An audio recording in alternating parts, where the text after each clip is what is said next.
get that? Are hearing a lot of mixed information about should they get a mammogram, shouldn't they. Last year, the United States Preventive Services Task Force came out with a new study that analyzed all the data, and they said women should stop getting mammograms at age 40 and wait till age 50 and then just get them every other year. That was immediately renounced by the Department of Health and Human Services, I think partly politically, because it was concerned of being a rationing. But the study, the science is really there, and I think you need to follow the money on this one, women, because the people that are advertising and promoting it really are the radiation oncology facilities. It's a $5 billion a year industry, 37 million women getting these every year, and it's supposed to be prevention, but it's radiation. What test then would you recommend instead of a mammogram? Well, what I recommend is a woman get an annual breast exam from a physician. A little-known study in England at the 7th International Symposium on Breast Cancer, Nottingham, England, found that doctors actually find more breast lumps than mammography. 80%, doctors can find 80% of the lumps compared to mammography, only 63%. And mammography induces radiation. And the radiation, of course, causes cancer. The National Cancer Institute says that it definitely is a cancer emitting, causing radiation, can cause 8 cases in every 100,000 women.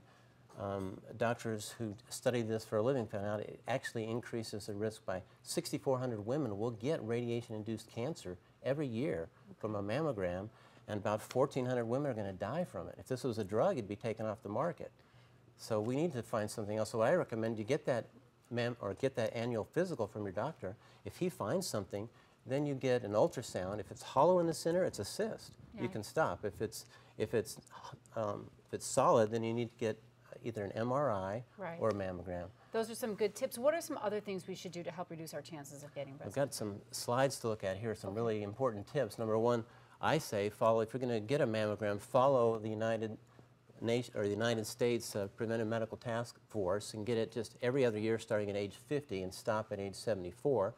And avoid environmental estrogens we've talked about before. The plastics that have estrogens, synthetic hormones, double your risk in 5 years if you're taking synthetic estrogens and progestin. Synthetic, which synthetic, is the not the natural. Right. Eat a healthy diet. We talked about some things today. Brussels sprouts, cabbage, broccoli, garlic, shallots. Those all actually stimulate sweeping harmful estrogens out of the body. Grapes, we're going to talk about in a minute more specifically. A high-potency multivitamin. The antioxidants prevent the DNA mutations that's caused by environmental exposure. And then bioidentical hormones, a lot in the news, popular because it is natural and because it actually doesn't have the side effects of the synthetic. And to me, that's the most important. So what I brought today to look at is a few of my products. This is the multivitamin that I prepared or designed for me, for my family, my wife. Right. Her mother had breast cancer. She survived, but we really want to prevent, and mammograms really isn't preventive. It's early detection at best, but maybe inducing cancers. So you need the antioxidants and a multivitamin. Grapeseed extract is incredible. Grapeseed extract actually stimulates the body to recognize cancer, and if there's cancer in the cell, it creates what's called apoptosis, or programmed cell death. So the cell actually self-destructs if it has cancer. Grapeseed extract has actually been shown to do that. I see. And then bioidentical hormones. Estriol is the safe estrogen. Estriol is also often called the third estrogen and kind of was ignored. It's 1,000 times less potent than estradiol.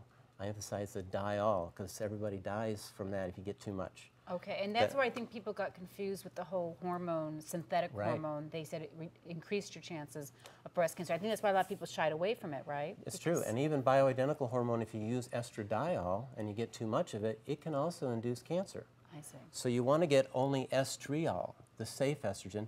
It will block estradiol, and it will therefore prevent it from causing the damage. And then progesterone is the other good one. Progesterone actually stimulates a tumor suppressor protein. So it suppresses tumor growth. It has some other wonderful benefits. It stimulates DNA repair, has a calming effect on the body, so it's good for PMS. I see. So for women premenopausal, postmenopausal, you got to get these two tested. And be careful when you're hearing all this stuff in the news. Make sure you're listening to the right word, because obviously they sound very, very similar. And it's a lot of information to take in too, I know.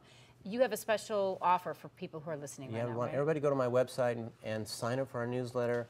we'll send you more information about this issue, what you can do. It affects every woman. And so you need to prepare, even if you've got symptoms of PMS, that means your hormones are out of balance. You need to get back in balance early. And we're going to give away a free hormone test to measure the 2 estrogens, the harmful one as well as the good one, and progesterone. So everybody who signs up will be automatically registered. We'll send you some free information. We want people to really know what real prevention is all about for breast cancer. Very good. Thanks, Dr. Hansen. Thank Good you. information for sure. So if you would like more information, you can find out more information on Dr. Hansen at the Hansen Clinic of Natural Medicine by going to drhansen.com, or you can always call the number you see right there on your screen.